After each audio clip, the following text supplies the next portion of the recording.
Gather round, all you bros and non-bros, as I tell you the secrets to becoming the world's most popular gamer.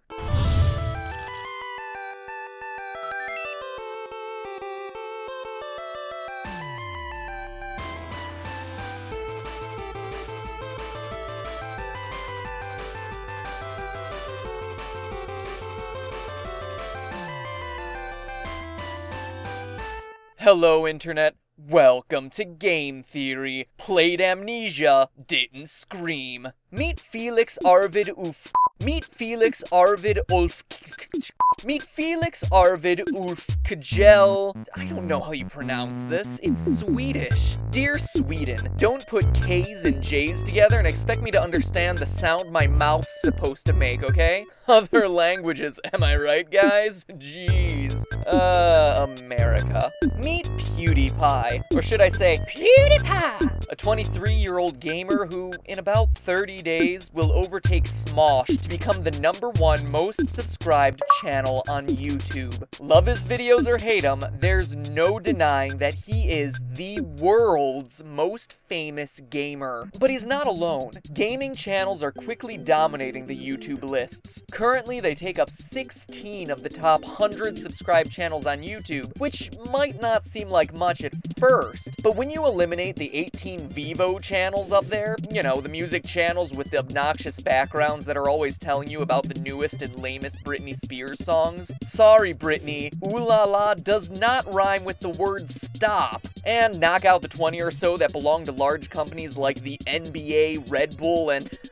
YouTube, which currently ranks as number 11 on its own website, you see just how powerful gamers on YouTube are. And of those 16, the vast majority simply feature people playing and commenting on games. None of this flash animating, photoshoppy foo-foo over analysis stuff other channels like to do. Wait, that's what we— damn! In return, YouTube is making everyday gamers into online celebrity millionaires, with PewDiePie leading the charge, gaining 1.5 million subscribers in the last 30 days and 212 million views. Pew's numbers are staggering when you consider Smosh, the current #1 channel, gets less than half of that. He even crushes Machinima and their motherfucking Machinima. So what's the secret to this type of exponential growth on YouTube? How did this sandy-haired Swede do it? I'm not sure even he knows the real answer,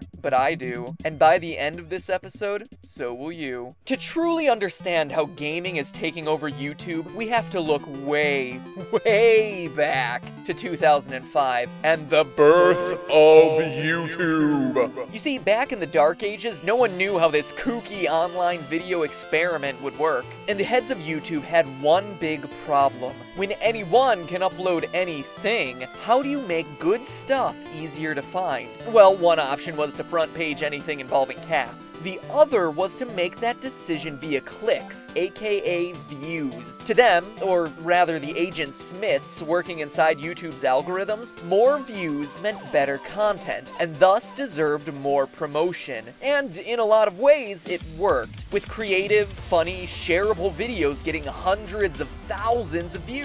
This, in turn, got them more free promotion on YouTube, and videos went viral. But if the glowing spirits of Illusion of Gaia have taught us anything, it's that when there's a way to cheat a system, people will do it. Realizing that the human male is just a bipedal horn dog, people started to use, well, let's just call them misleading thumbnails. People would click on a perfectly good thumbnail hoping to learn how to cook this vegetarian curry, or see how well this girl handles a Wiimote, but would instead be confronted not with expert cooking tips, but a video that makes you turn down the brightness on your monitor and turn the screen away from your mother who's sitting on the couch opposite you watching The Bachelor. In other words, the video wasn't meeting what they were expecting, and people would leave in the first few seconds. But it didn't matter. The video already had the clicks, and in YouTube's eyes, that meant that it deserved more visibility, leading to Scotty the Scuzzbucket here getting 18 million views off of his misleading thumbnail.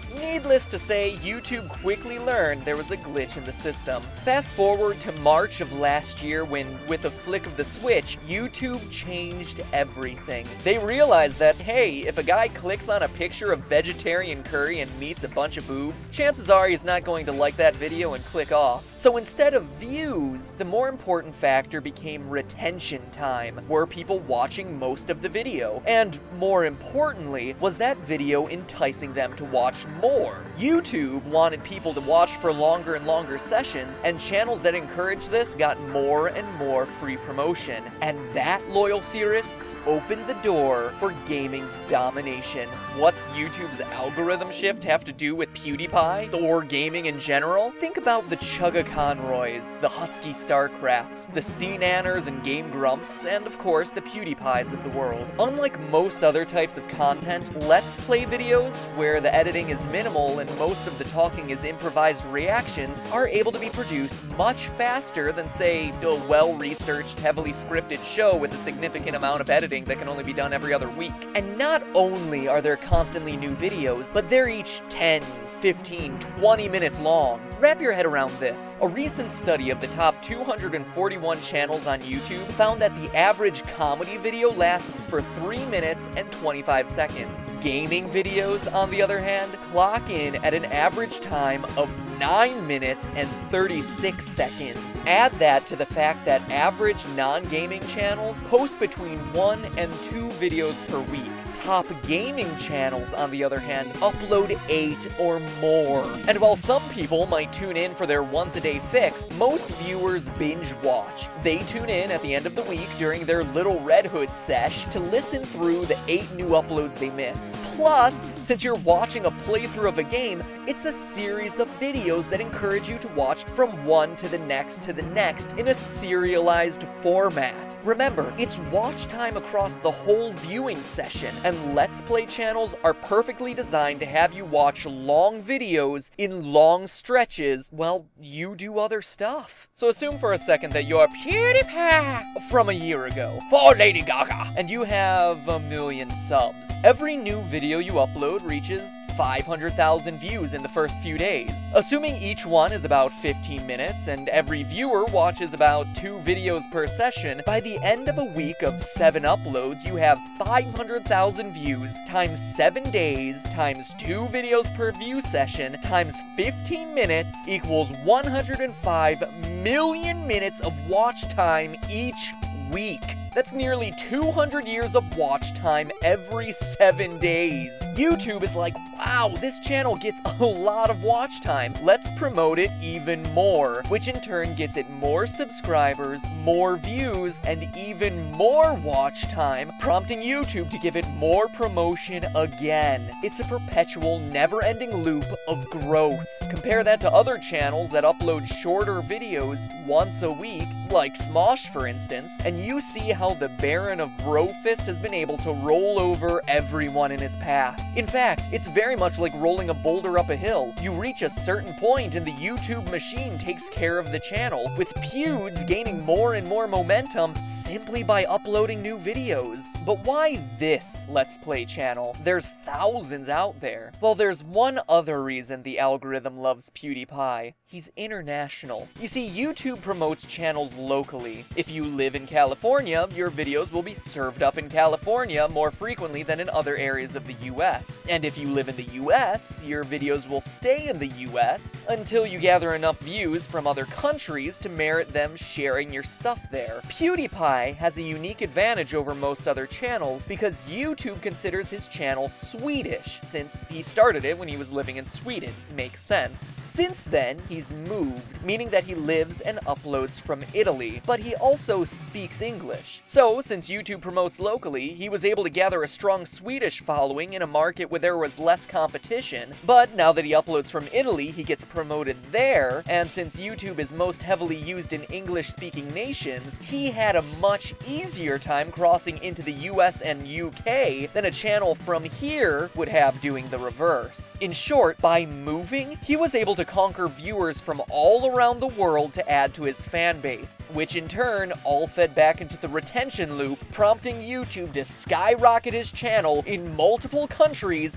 to the top of the charts. Now, none of this is meant to downplay anything he does. People love his videos. If they didn't, no amount of algorithmic help would save the channel. And in fact, he's a great guy, constantly raising awareness and money for charity. Even now, he just released a video raising money for a clean water initiative. Likewise, his fan base definitely does their fair share of promoting his content. But in the end, growth like his would be impossible without a system working in the background. And if you're still sitting there with one lingering question, and that lingering question is, why is this an episode of Game Theory? Remember, YouTube is made up of the same parts as the latest Xbox release. And whether it's misleading thumbnails or conquering retention-based algorithms, YouTube, in essence, is a big game, a strategy game that comes with its own rules, tricks, and shortcuts. And those people who play by the rules, or more importantly, know the best way to use those rules to their advantage, those are the ones that end up on top of the leaderboard. A lot of life is like that, actually. So think about that. And think about joining my team to help me in my quest to win the game of YouTube. Subscribe if you haven't, and watch a few more videos because I have a ways to go if I'm gonna catch that guy. Stay awesome, theorists. I know you will. Here comes the theorist fist.